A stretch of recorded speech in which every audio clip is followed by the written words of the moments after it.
Salbia, ingat pesan Walid.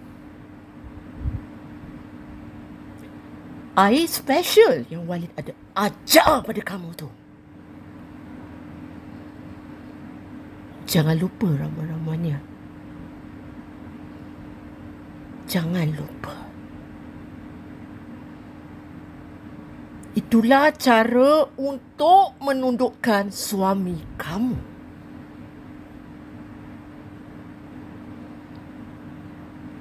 Suami kamu tu memang dah terlalu melampau. Kamu sendiri tahu kan, Salbia? Tiada seorang pun yang boleh membinasakan Walid.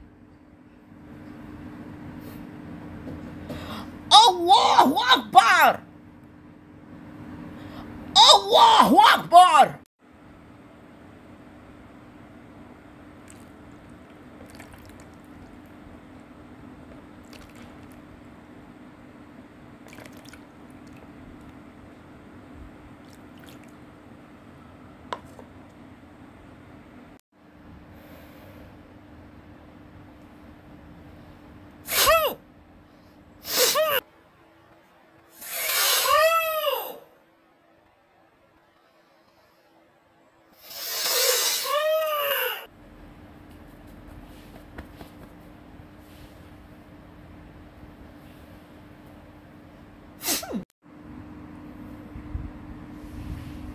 Ho tata mata kata ta satata perra purra turra tui hak tui. Bang? Abang? Bang bangun, bang. Salbia dapatkan air untuk abang. Bangunlah, bang. Bangun ya, bang. Kacau je lah. Aku nak tidur pun susah. Air apa? Air kau buat semua ini tak sedap lah.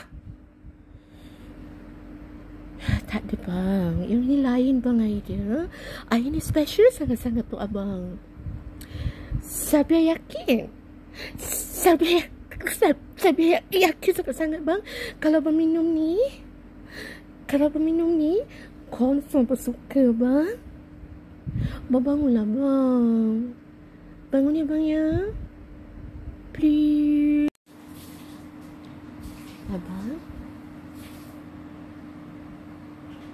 Memang air ni, bang. Minum abang. Susah dapat kenapa. Cakap air putih ni yang kau cakap air special, Salbia. Nampak macam air putih, bang. Tapi dia air special, bang.